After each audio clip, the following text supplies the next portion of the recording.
오늘 본문은 세상 사람들이 가장 많이 하는 질문을 다루고 있습니다. 왜 내가 선악과를 따먹지 않았는데 왜 나를 죄인이라고 부르느냐는 것입니다. 내가 그 에덴 동산에 없었는데 하나님의 말씀 순종할까 불순종할까 그 선택 내가 한 거 아닌데 왜 나를 죄인이라고 말하는지. 어린아이는 죄 한 번 지은 적 없고 태중에 있을 때나 낳아서 얼마 안 된 아이나 심지어 정신지체 아이나 자기의 의지로 죄 한 번 지은 적이 없는데 어떻게 그 아이를 죄인이라고 하는지,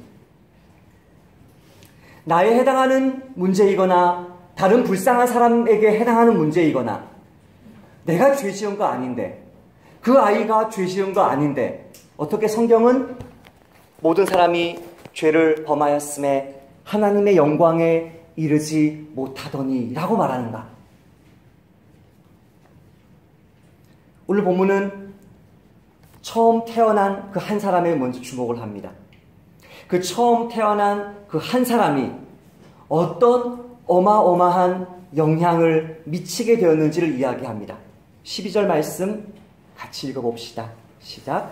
그러므로 한 사람으로 말미암아 죄가 세상에 들어오고 죄로 말미암아 사망이 들어왔나니 이와 같이 모든 사람이 죄를 지었으므로 사망이 모든 사람에게 이르렀느니라. 인류 역사의 가장 큰 비극을 3단계로 나누어서 설명합니다. 한 사람을 말미암아 죄가 세상에 들어온 것이 인류 비극의 첫 번째 단계입니다. 하나님이 그 한 사람 아담을 왜 창조하셨습니까? 이 세상을 다스리라고 창조하셨습니다. 아담이 받은 그 다스림의 그 권세는 어마어마한 것이었습니다. 최고의 지혜를 주고 최고의 놀라운 능력을 주고 그 땅을 다스리라고 아담을 창조했는데 아담이 다스리는 게 아니라 무엇이 다스린다고 오늘 본문이 강조해서 말합니까? 죄와 사망이 다스리는 세상이 되었다고 말합니다. 아담을 다스리라고 창조했는데 그 아담이 범죄하니까 죄가 세상에 들어와요. 이 죄가 하나의 강도요, 살인자요, 어마어마한 악한 권세 그 하나만으로도 충분한데 하나님께 불순종하는 죄를 지으니까 선악과를 따먹으니까 죄의 그 문을 활짝 열어버리니까 뭐가 따라 들어옵니까? 사망이 따라 들어옵니다.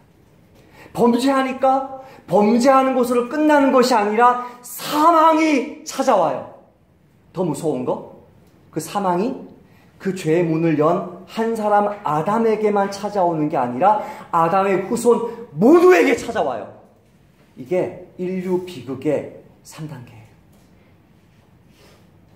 이 엄청난 사건 앞에 사람들이 저항하는 것입니다. 이거를 부인하는 것입니다. 믿지 않는 것입니다. 첫 번째로 무엇을 믿지 않아요? 사망이 들어왔다는 사실을 믿지 않아요. 우리 창세기를 읽을 때 어떻게 오해를 하냐면 너가 이 열매를 따먹으면 정령 죽으리라 그러잖아요. 선악을 알게 하는 나무 열매를 먹는 날에는 정령 죽을 것이다. 근데 선악을 따먹으니까 죽었나요? 안 죽었나요? 안 죽었다고 오해하는 것이죠. 사실은 아담이 따먹었을 때 몸은 안 죽었어요. 그죠? 그래서 우리는 안 죽었다고 오해를 하는 건데 따먹었어요. 그럼 어떻게 됐어요? 자기가 벌거벗은 것을 보게 되고 하나님을 피하여 숨어요. 따라서 합시다. 하나님께 숨는 사람은 죽은 자다. 교회 나오는 게 부담스러워요. 설교 듣는 게 부담스러워요. 하나님을 직면하는 것이 부담스러워요. 막 기도하고 찬송하면 거기를 뛰쳐나가고 싶어요. 죽은 자의 특징이 뭐냐면, 영적으로 죽은 자의 특징이 뭐냐면 하나님을 무서워해요. 두려워해요. 부담스러워해요. 성경 말씀 듣는 것도 부담스러워요. 예배 드리는 것도 부담스러워요. 교회 오는 것도 부담스러워요. 하나님을 피하여 숨는 사람이 영적으로 죽은 사람이에요. 또 영적으로 죽은 사람의 특징이 뭐죠? 에덴 동산에서 추방당해요. 하나님께 가까이 가려고 해도 죄인이기 때문에 하나님이 그 사람을 용납하지 않아요.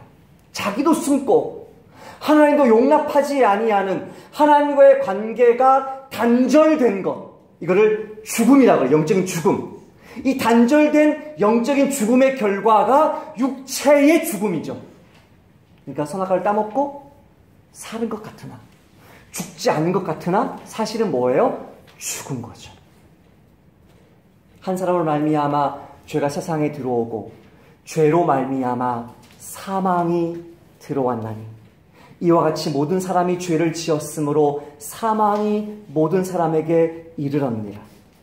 오늘날에 있는 불신자들, 오늘날에 있는 예수님을 믿지 않는 전 세계의 모든 사람들이 볼 때, 그들이 주님을 피하여 숨고 그들이 육체적인 사망에까지 이르는 것을 볼 때 모든 사람에게 사망이 이르는 것은 알겠어요. 근데 여전히 뭐는 해결 안 됐어요? 과연 내가 죄를 지었나? 그건 해결이 안 됐어요. 여러분, 국가 대표가 국가를 대표해서 어느 경기에 이긴 것은 우리나라가 이긴 겁니다. 국가 대표가 나라를 대표해서 경기했는데 졌어요. 우리가 진 거예요. 그래서 우리는 슬프거나 기뻐요. 지금 아담은 무엇으로 하나님 앞에 순종하느냐 불순종하느냐를 결정해요. 모든 인류의 대표로 하나님 앞에 순종하느냐 불순종하느냐 그것을 결정해요. 마틴 로이드 존스가 이런 말을 합니다. 하나님은 언제나 머리와 대표자를 통해 인류를 다스려 오셨다. 인류의 전체 이야기는 아담으로 인해 어떤 일이 일어났는가와 그리스도로 인해 어떤 일이 일어났으며 앞으로 그분을 통해 또 무슨 일이 일어날 것인가. 이게 인류 역사다. 아버지가 가정의 대표로 11조를 드렸습니까?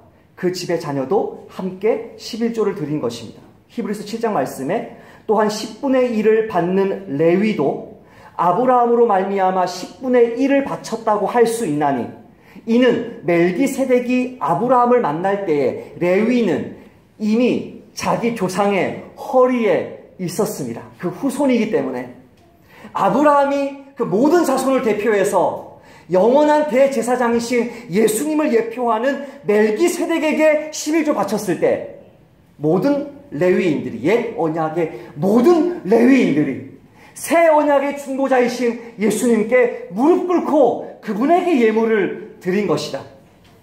한 나라의 대표자가 장군이든지 군사든지 그 나라를 대표해서 전쟁터에 나가서 이기면 그 나라 이긴 것, 지면 그 나라 진 것입니다.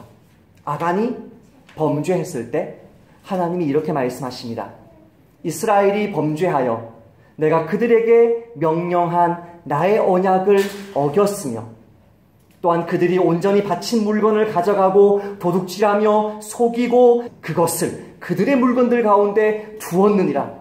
한 사람이 범죄했는데 이스라엘 전체가 범죄해서 이스라엘 전체가 훔쳐서 그것을 자기들 물건들 속에 숨겼다는 거죠. 왜요? 아간이 하나님의 전쟁을 이스라엘 백성을 대표해서 전쟁한 거거든요. 대표해서. 아버지가 범죄했을 때, 목사가 범죄했을 때, 대통령이 범죄했을 때 하나님이 그 공동체를 어떻게 보는지가 여기에 나오는 것이죠. 노아의 아들 함이 자기 아버지 노아의 알몸을 비웃었을 때 이렇게 저주합니다. 가나안은 저주를 받아 그의 형제의 종들의 종이 되기를 원하노라. 잘못한 것은 함 아니었습니까? 그 자손 전체가 저주를 받습니다. 오늘날 우리 삶 속에서 체험하는 것 아닙니까? 체험하는 것 아닙니까? 우리 아빠가 잘못한 것입니다. 우리 아빠가 무능했던 것입니다. 우리 아빠가 범죄했던 것입니다. 그런데 그 죄의 영향이 자손들 전체에게 미치게 됩니다. 순종하는 자에게 천대 상을 주고 불순종하는 자에게 3, 4대 저주를 내린다. 이게 너무나 당연한 것이구나. 지금 아담은 모든 인류의 대표자로 서 있습니다. 모든 인류의 대표자로 서 있는 그 아담이 인류를 대표해서 범죄했을 때 그 아담은 국가 대표 정도가 아니라 인류의 대표였기 때문에 오늘날 저와 여러분이 아담 안에서 하나님 앞에 범죄한 것입니다. 이것이 성경의 가르침입니다. 이것이 성경이 설명하고 있는 하나님이 이 세상을 만드신 질서입니다. 두 번째로 사도 바울은 한 사람으로 말미암아 죄가 세상에 들어왔지만 우리가 생각할 때는 너무나 끔찍한 이 대표성의 원리가 또 다른 한 사람인 그리스도를 통해서 많은 사람이 구원을 받는, 우리가 너무나 열렬하게 환영하는 복음의 메시지와 직결되어 있다라고 이야기합니다. 14절 말씀을 같이 한번 읽어볼까요? 시작. 그러나 아담으로부터 모세까지 아담의 범죄와 같은 죄를 짓지 아니한 자들까지도 사망이 왕노릇 하였나니 아담은 오실 자의 모형이라.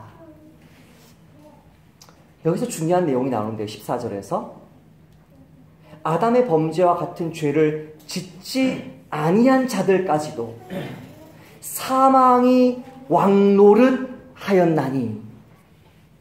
따라서 합시다. 죄를 짓고 싶지 않아도 죄 짓게 만드는 권세다. 아담과 함께 선악과 따먹는 죄에 동참하지 않았는데, 그 죄를 함께 짓지 않았는데 그 사망이 나에게 왕노릇하기 때문에 내가 죄 짓고 싶고 죄 지을 수밖에 없고 사망에 이룰 수밖에 없는데 또 다른 대표자가 오시는데 그게 누구예요? 예수 그리스도예요. 이 예수 그리스도의 이 놀라운 은혜가 무엇이냐면, 이 은혜는 아담의 엄청난 죄를 역전시키는 은혜입니다. 그리스도의 은혜의 권세는 죄와 죽음의 권세보다 강하다는 것입니다. 그게 15절부터 19절까지 반복해서 이야기합니다. 15절 말씀을 같이 읽어봅시다. 시작. 그러나 이 은사는 그 범죄와 같지 아니하니 곧 한 사람의 범죄를 인하여 많은 사람이 죽었은즉 더욱 하나님의 은혜와 또한 한 사람 예수 그리스도의 은혜로 말미암은 선물은 많은 사람에게 넘쳤느니라. 많은 사람에게 은혜가 넘쳤습니다.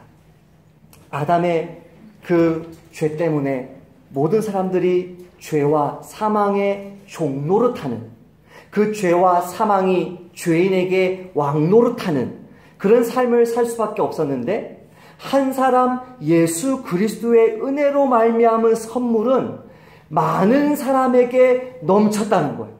그 이야기를 16절에서도 하죠.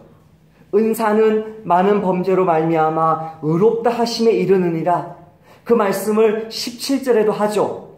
더욱 은혜와 의의 선물을 넘치게 받은 자들은 한 분 예수 그리스도를 통하여 생명 안에서 왕노릇 하리로다. 18절에서도 하죠. 한 의로운 행위로 말미암아 많은 사람이 의롭다 하심을 받아 생명에 이르렀느니라. 질문합시다. 예수님을 믿는 사람은 죄를 이길 수 있습니까? 아멘. 예수님 믿는 사람은 중독의 죄를 이길 수 있습니까? 아멘.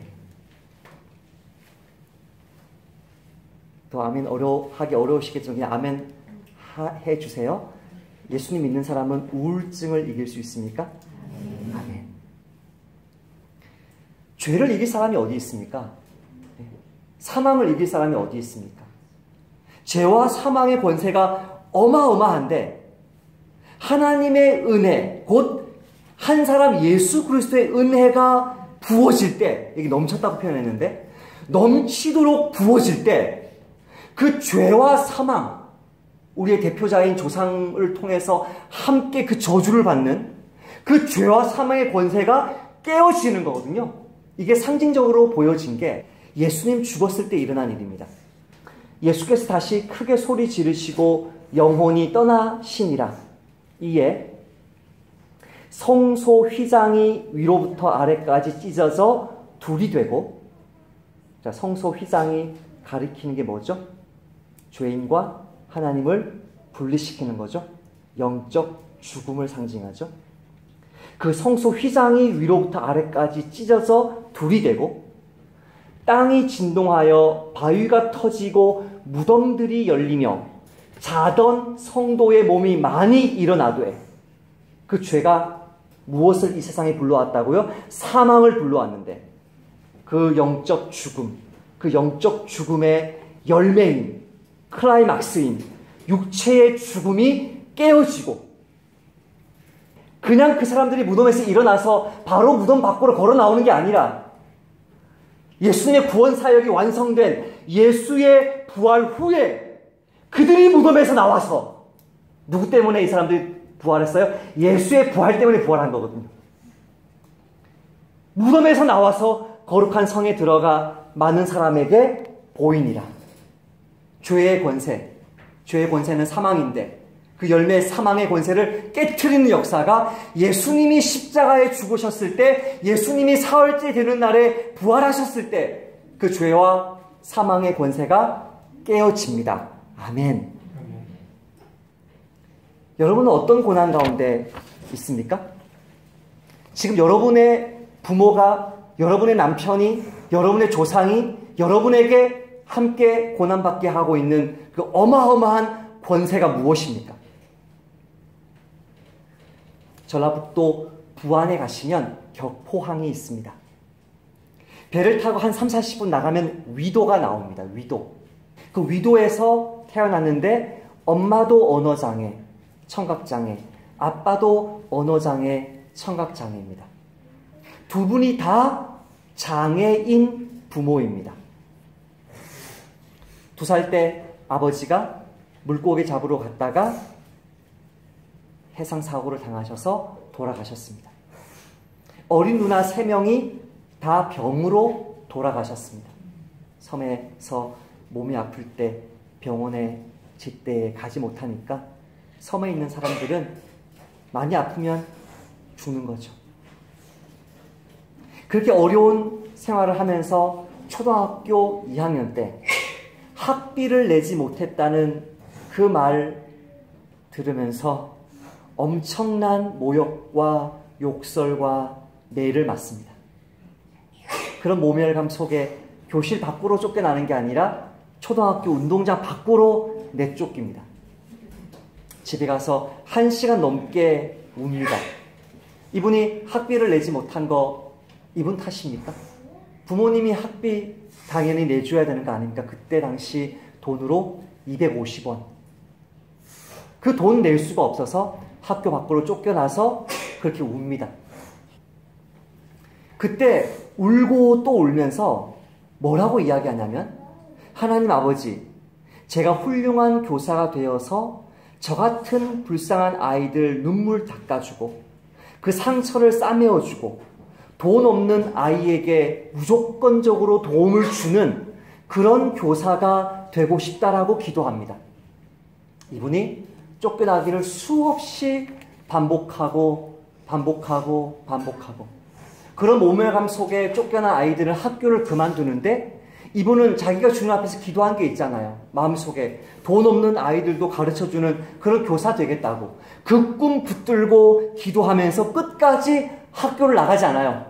쫓겨났다가 또 가고 그렇게 해서 초등학교를 졸업하고 중학교에 수석 입학해요. 위도에 있는 중학교에. 수석 입학하면 1년에 4번 돈을 내는데 총 3년이니까 12번 낼 거 아니에요? 수석 입학했는데 12번 중에 첫 달만 면제. 나머지 11번은 계속 학비를 내야 되는 거예요. 그 학비를 내지 못해서 33번을 쫓겨났대요. 그러니까 거의 한 번 내는 기회가 올 때마다 얘는 3번씩 쫓겨나는 거예요. 쫓겨나면 그 다음날 또 가고 거기서 온갖 모욕을 당하면 쫓겨나면 또 가고 이런 걸 3번 거쳐야 엄마가 너무 불쌍하니까 어떻게든 해서 250원을 마련해서 학비를 내고 또 학비를 내고 그 많은 학생들 중에 돈 많은 사람들도 있었을 거니까 30 몇 명이 많이 떨어져 나가고 중학교에서 그 30 몇 명이 중학교를 졸업했는데 그 30 몇 명 중에 고등학교에 들어간 사람은 딱 1명. 누굴까요? 돈 있는 집 아이. 심경윤 교장선생님은 공부는 잘했지만 돈이 없어서 고등학교를 못 갔어요.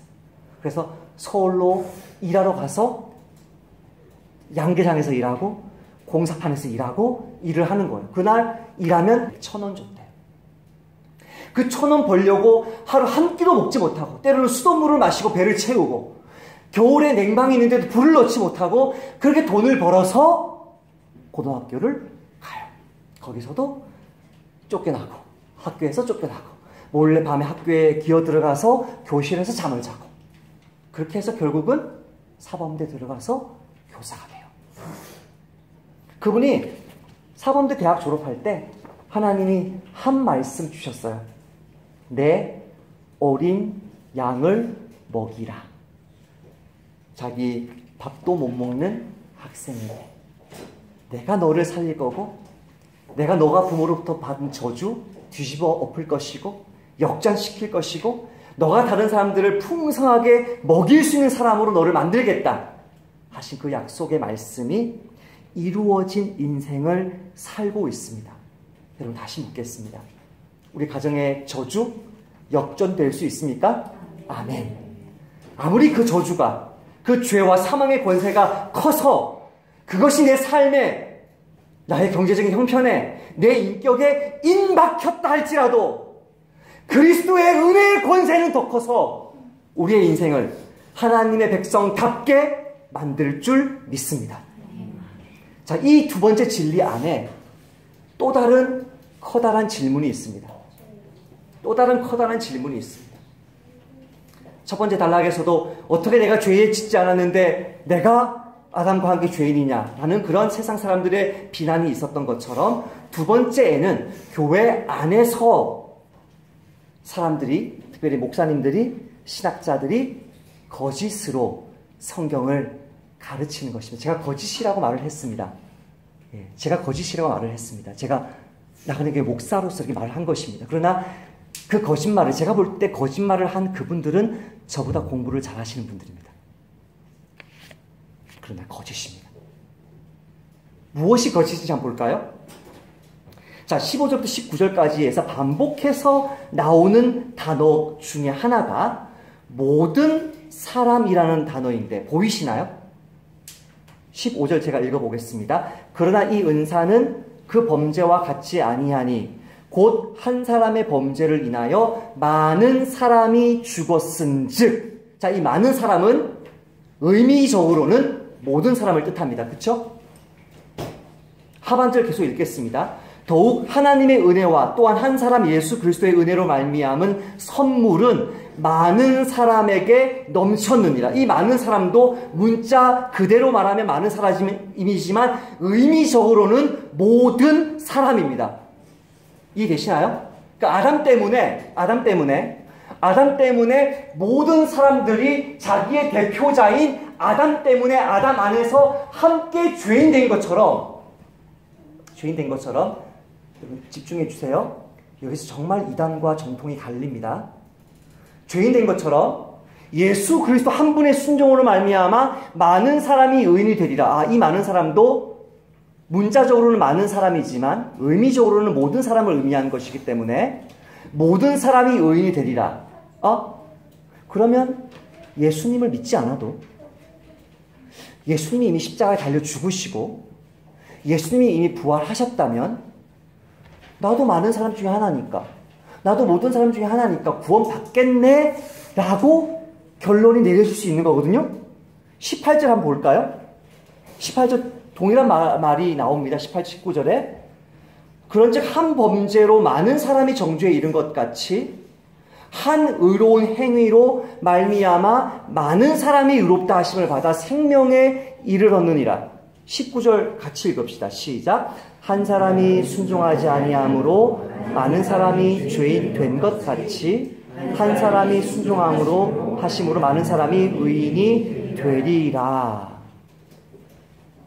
19절 상반절에는 원죄 교리를 말하고 19절 하반절에는 칭의 교리를 말하는데요. 자, 여기서 이거를 문자 그대로 받아버리면 로마서 자체 말씀과도 모순될 뿐 아니라 성경 전체와 모순되어 버립니다. 이 말씀을 문자 그대로 받은 사람이 칼 바르트라는 사람이고 오늘날에 있는 많은 카톨릭 신학자들이 이 입장을 따릅니다. 제가 옛날에 기억합니다. 김수환 추기경이 도올 김용옥과 대담했던 방송 프로를 제가 기억합니다. 도올 김용옥 씨가 김수환 추기경에게 타 종교인도 구원 받습니까? 예수님 안 믿어도 구원 받습니까? 네, 받습니다.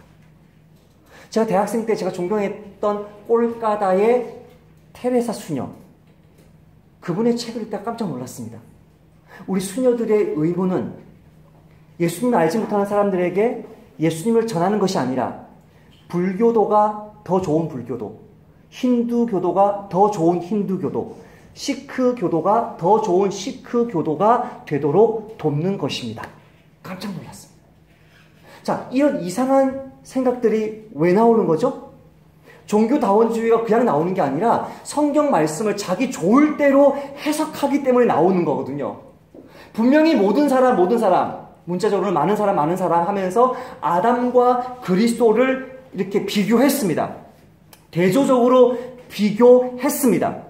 근데 이것은 아담의 범죄가 모든 사람에게 영향을 주듯이 그리스도의 은혜도 모든 사람에게 차별 없이 제공된다는 뜻을 말하는 거지, 그 모든 사람들이 예수님을 믿게 된다는 말을 의미하지 않습니다. 자, 여기 본문에서 볼까요? 17절을 봅시다. 17절 잘 보세요. 17절 말씀을 보면요, 앞에서 말한 그 15절이나 그 뒤에서 말한 18절, 19절이 무슨 말인지가 나와요. 17절 잘 보세요. 한 사람의 범죄로 말미암아 사망이 그 한 사람을 통하여 왕노릇하였은즉 더욱 은혜와 의의 선물을 넘치게 받은 자들은 한 분 예수 그리스도를 통하여 생명 안에서 왕노릇하리로다. 자, 은혜라는 말이 나왔습니다. 선물이라는 말이 나왔습니다. 자, 여러분, 어떤 남자가 왕자님이에요. 정말 좋은 분이에요. 여러분에게 결혼하자고 하면서 여러분을 아내로 맞아들였어요. 결혼하고 나니까 그 남편, 여자들이 셀 수 없이 많았어요. 선물인 줄 알았어요. 은혜인 줄 알았어요. 선물이 아니었어요. 여러분, 회사에 취업되든지 감옥에 갇혀있다가 사면되든지 수십억의 빚, 갚아야 될 빚이 있었는데 탕감되든지 어떤 예를 들든지 간에 은혜 이야기하고 선택 이야기하면 그것은 전체 다를 이야기하는 게 아니에요. 제한적인 소수를 이야기하는 거예요. 지금 사도 바울은 자기가 오해받을 각오를 하고 있는 거예요. 왜? 지금까지 앞에서 계속 얘기한 게 뭐예요? 내가 복음을 부끄러워하지 아니하노니 이 복음은 모든 자에게 구원을 주시는 하나님의 능력이 됨이라가 아니라 모든 어떤 자? 믿는 자에게 구원을 주시는 하나님의 은혜가 됨이라. 분명히 얘기했어요. 분명히. 이거는 은혜입니다. 이거는 믿음입니다. 이거는 선택입니다. 소수의 사람들에게 복주심입니다. 말하고 또 말하면서 왜 지금 여기에서는 같은 모든, 같은 많은 이라는 단어를 썼습니까? 두 사람을 비교했거든. 비교. 아담이 대표자라면 예수도 대표자다. 이 대표자의 어마어마한 죄악들을 이 대표자가 역전시킨다, 뒤집어 엎는다 이야기하면서 이 사람이 모든 사람들에게 죄를 범하게 한 것처럼 이 사람이 모든 사람들에게 은혜를 제공한다. 그러나 그 중에서 믿는 자는 적다. 인자가 올 때 세상에서 믿음을 보겠느냐. 이 어려운 말씀. 그래서 교회 안에서 목사라는 분들이, 신학자라는 분들이 성경에 명백하게 나와 있는 전체 메시지를 눈을 감아버리고 몇몇 그렇게 해석할 수 있는 구절을 뽑아가지고 모든 종교에 구원이 있고 예수 안 믿어도 구원받고 어차피 예수님 때문에 모든 사람들이 부활할 것이다 라고 말한다면 그것은 거짓말입니다. 칼빈이 이렇게 말했습니다. 바울은 은혜를 모든 사람에게 보편적인 것으로 만드는데 이는 은혜가 실제로 모든 사람들에게 확대되기 때문이 아니라 그 은혜가 모든 사람들에게 부여되기 때문이다. 말이 어렵지만 잘 끝까지 들어보세요. 그리스도가 세상의 죄를 위해 고난받으셨으며 하나님의 선하심이 모든 사람들에게 차별 없이 제공되었음에도 불구하고 모든 사람들이 하나님을 받아들이는 것은 아니다. 로마서 3장 22절에도 이렇게 말씀합니다. 곧 예수 그리스도를 믿음으로 말미암아 모든 믿는 자에게 미치는 하나님의 의인이 차별이 없느니라. 차별이 없다는 면에서는 보편적입니다. 예수 그리스도의 의인은.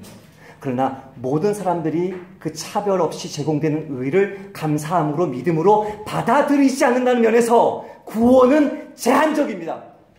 여러분, 제가 잘못되었다면 말씀해 주십시오. 제가 죽기 전에 말씀해 주십시오. 왜 선교합니까? 왜 목회하고 왜 전도합니까?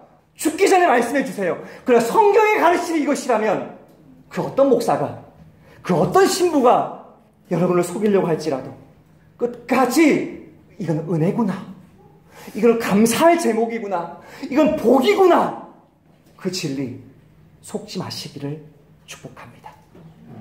마지막으로 사도 바울은 그렇다면 율법을 주신 이유가 무엇인지를 묻습니다.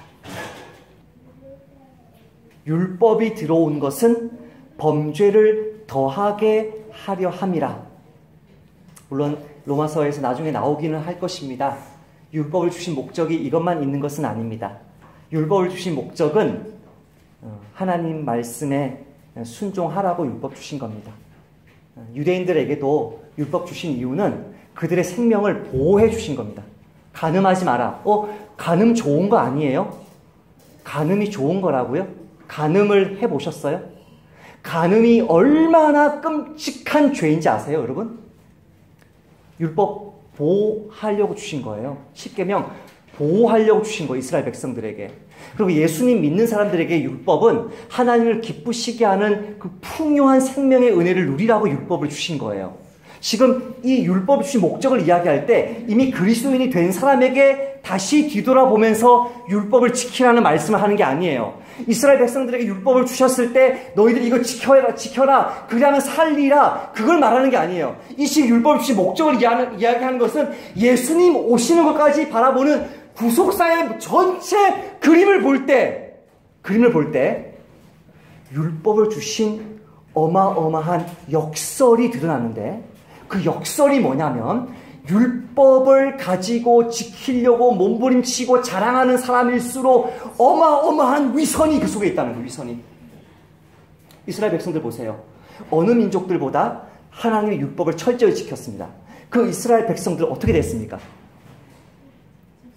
나라 전체가 망했습니다.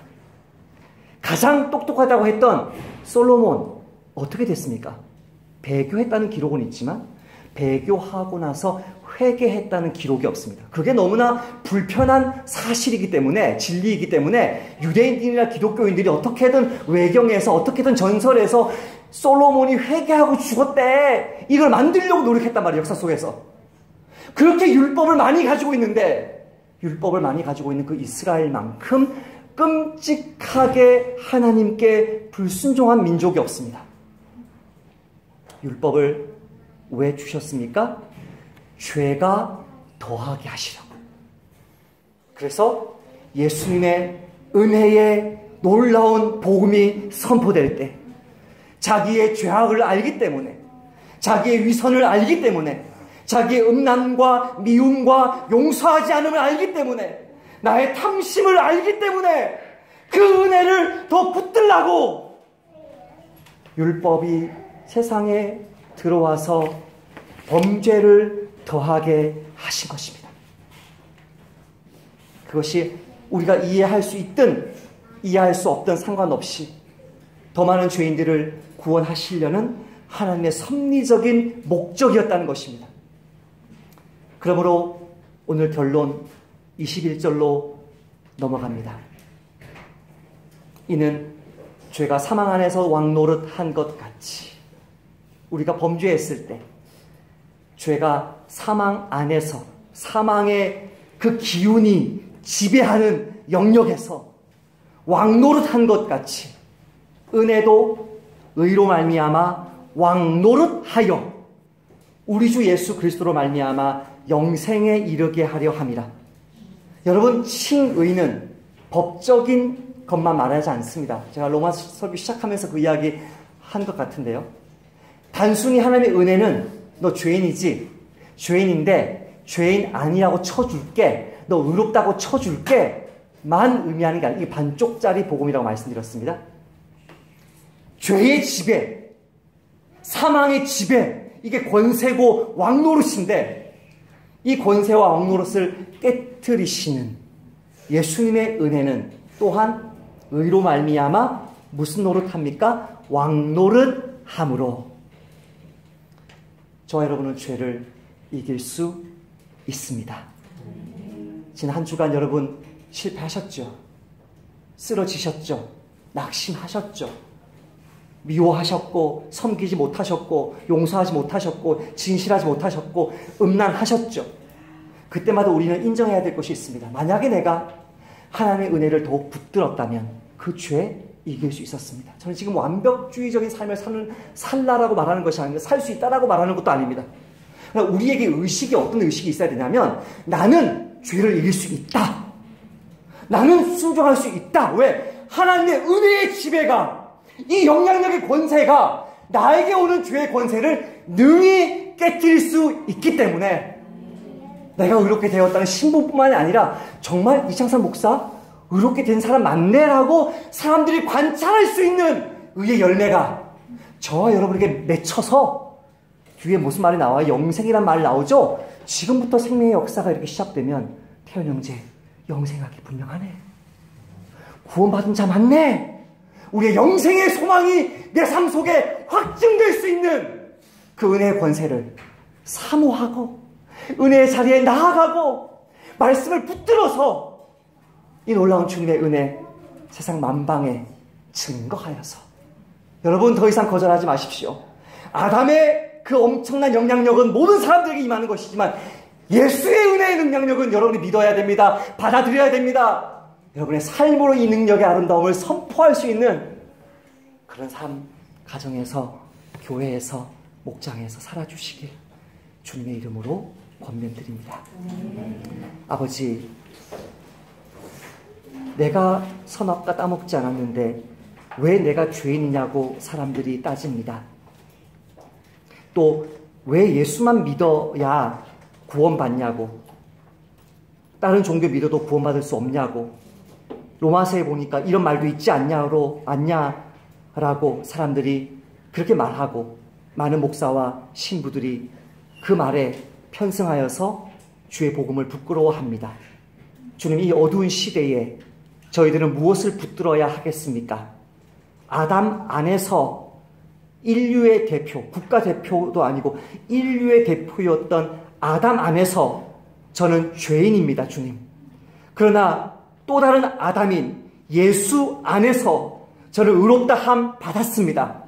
그 놀라운 예수의 은혜의 능력은 내 신분을 바꿀 뿐 아니라 내 속에 아직도 잔존하는 반역자들인 그 죄와 사망의 권세를 이길 수 있음을 믿습니다. 주님이여, 자기 연민에 빠지지 않게 도와주시고 불평과 원망하지, 낙심하지 않도록 도와주시고 두려워하지 않도록 도와주셔서 내가 힘들면 목장 식구와 함께, 목사님과 함께, 나그네 교회와 함께 서로를 세우면서 죄와 싸우는, 이기는, 승리하는 이번 한 주가 되도록 은혜 베풀어 주옵소서. 예수님의 이름으로 기도하옵나이다.